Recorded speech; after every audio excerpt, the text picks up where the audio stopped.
107 sitocala verse 23 siyogcina ku-43. Labanye babehla benyuka ngemikhumbi elwandle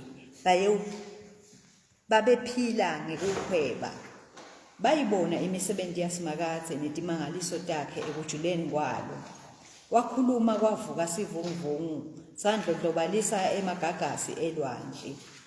Abathatha abajika etulu, aphindze abagobongisela ekujuleni kwadzimate bathumtheliswa kwesaba. Badzayitela bayenza njengemuntu nadzakiwe. Lwati lwabo lwefika lapho luphelana.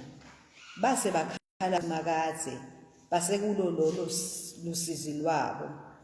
Wabakhulula kulo.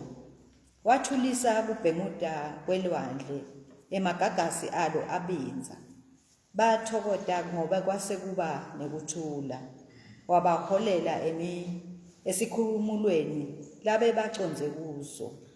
Akabonge Simakadze ngemusa wakhe ngekwentela abantu imisebenzi lemangalisako.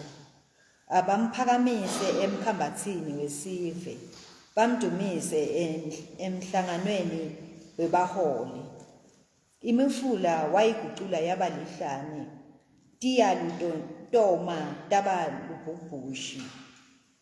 Livele livunzile laba lugadu ngenxa yebubi betakhamiti talo. Wagucula lihlane laba ngumena, umhlaba lowomile wamila tiyalo. Kulapho abeka khona labalambile, bacaba, bakha khona imiti yabo, bahlala bantinta. Balima emasimi, bahlanyela tivini, bavuna sivuno lesikhulu. Wababusisa, banza kakhulu, netifuyo tabo tanza kakhulu. Babuye bancipha baphunguka ngenxa yekucinzetelwa nangekuhlushwa. Watsela kwedzelewa etikwetikhulu. Wabazulazulisa ehlane lelide indlela. Kodwa waphakamisa labampofu wabakhipha elusizini. Wenta imindeni yaba njengemihlambi yetimvu. Labacotho bayawubona loku bajabule. Kodwa bonke lababi bayathula. Lohlakaniphile akacaphele letinto. Bantu abayiconzisise imisebenzi yemusa waSimakadze. Akudunyiswe uyise nendodzana namoya longcwele, njengoba bekunjalo ekuqaleni, kusenjalo nanyalo, kuyoba njalo kude kube. Amen. Sifundo sekucala, incwadzi ya Wisdom 13 soqala verse 1 sigcine ku9. Yes, naturally stupid are all men who have not known God, and who, from the good things that are seen, have not been able to discover him who have not been able to discover him who is, or by studying the works have failed to recognize the artificer. Fire, however, or wind, or the swift air, the sphere of the stars, impetuous water, heaven's lamps, are what they have held to be the gods who govern the world. If charmed by the beauty they have taken things for gods, let them know how much the Lord of the excels them, since the very author of beauty has created them. And if they have been impressed by the power and energy, let them deduce from this how much mightier is he that has formed them. Since through the grandeur and beauty of the creatures we may, by analogy, contemplate their author. Small blame, however, attaches to these men, for perhaps they only go astray in their search for God and their eagerness to find him, living among his works. They strive to comprehend them and fall victim of appearances, seeing so much beauty. Even so, they are not to be excused. If they are capable of acquiring enough knowledge to be able to investigate the world, how have they been so slow to find its master? Siphela lapho isifundo sokuqala. Sifundo sesibili sibhalwe encwadzini yabaseRoma 13 verse 1 to 14. Wonke umuntu kufanele atithobele ngenhlonipho tiphathimandla tembuso, ngobe kude emandla embuso langaveli kuNkulunkulu, naleto tiphathimandla letikhona tibekwe nguNkulunkulu. Ngako-ke lo lomelana nemandla embuso umelana nalokumisiwe nguNkulunkulu. Nalabo labenta loko batibangela kwehlulelwa, ngobe babusi abesabeki kulabo labenta lokuhle, kodwa besabeka kulabo labenta lokubi. Ungathanza yini ukuthi ungamesabi lo siphathimandla sakho? Ngako yenda lokuhle utakudumisa, ngobe usisebentisa uNkulunkulu lesikwendela lokuhle. Kodwa na wenda lokubi mesabe, ngobe unawo emandla ekukujezisa. Usisebentisa uNkulunkulu lesingumphiziseli lowehlisela lulaka lwaNkulunkulu kulowo lowenda lokubi. Ngako-ke umuntu atithobe ngenhlonipho, hayi ngobe abalekela lulaka lwaNkulunkulu kuphela, kodwa nangebucotho banembeza. Kungaso leso sizathu nithela nje letiphathimandla letitisebenti taNkulunkulu ngetaloko, njengoba titinikela emsebentini wato. Bonke banikeni lokubafanele, umthelo lokufanelwe ngumthelo, umthelo lofanelwe ngumthelo, inkokhelo lokufanelwe kukhokhelwa. Mesabeni lofanele kwesatshwa, nihloniphe lofanele kuhlonishwa.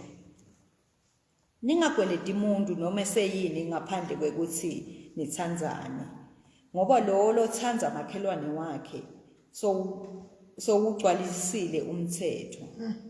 Lemiyalo lethi ungaphingi, ungabulali, ungebi, ungafisi noma sengumuphi ke lomunye umyalo, yonke imiyalo ihlanganiswe kulomusho munye lothi thandza makhelwane wakho njengoba utithandza wena.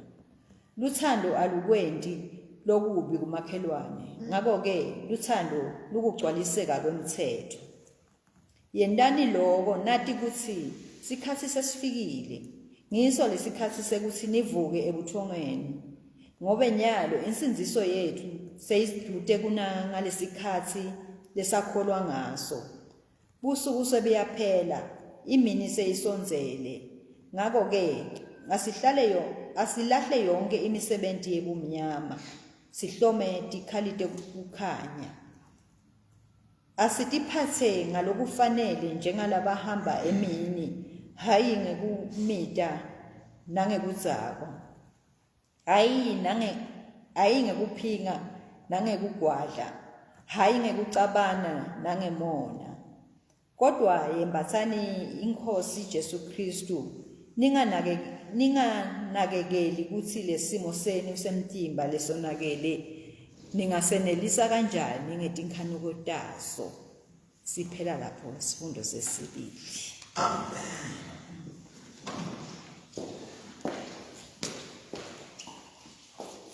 Let us now affirm our Christian faith with the Apostolic Creed.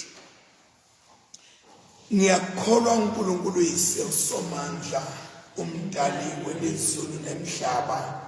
Ngiyakholwa kuJesu Kristu, indodana yakhe leyodwa iNkosi yethu, wedanga moya ngcwele wadalwa intombi Maria wahlushwa kubusa Pontiyo Pilato wabethelwa ezimbaneni wafa wangcwatshwa wedlula kwabafile ngelilanga lesithathu wavuka wenyukela ezulwini lapha khona ngesenene seyisi dawubuya ebephilela labaphilayo nabafile ngiyakholwa kuMoya Ngcwele nasebandleni lengcwele Katolika nasenhlanganweni labangcwele ukuthethelelwa kwetono ukuvuka kwemtimba nekuphila kwaningi nanini.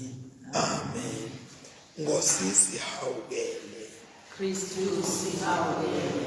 ngosisi hawukele Kristu Baba wethu basezulwini alingcweliswe ligama lakho umbuso wakho kawude inzandlo yakho into emhlabeni njengasezulwini siphe namhlanje wethu amalanga onke sithethelele etono tethu njengoba nathi sibathethelela nabasonabo ungasingenise ekulingweni ngokusisindise kulokubi ngoba umbuso wakho nemandla nebukhosi kude kube nini nanini. Amen. Ngosi bonakalisa isawu sakho kithi. usiphe kwakho lokusisenzisayo. Ngosi banemusa evela kithi. Sizive isihawu nasikhala kuwe. Bambese ngekulunga abapristi bakho. Ngithokozise indoda yakho lokukhethile. Ngosi yenda ukuthi indlela yakho tatiwe emhlabeni. Live lonke tiwade manje isisenzisayo. Baphe bantu bakho sibusiso sekuthula. Ludumo lwakho lwanze emhlabeni wonke. uNkulunkulu uhlambulula inhliziyo tethu. Siselela moya wakho longcwele. Gracious God, your Son revealed the meaning of love. Increase in us that same love, that all may know that we are your disciples. Through Jesus Christ our Lord, who lives and reigns with you and the Holy Spirit, one God, now and forever. Amen. uNkulunkulu lokuvela kuwe kuthula lo ngumthando wevumelana wathi wena ukuphila lophakathi kukhonta wena ukubusa impilo abantu bakho labathobekile ulaba ithi nabasihlasela kuthi thina lezithembela kuwe singawesabi emandla etithakithi ngenxa yemandla kaJesu Kristu lasetimpilweni tethu. Amen.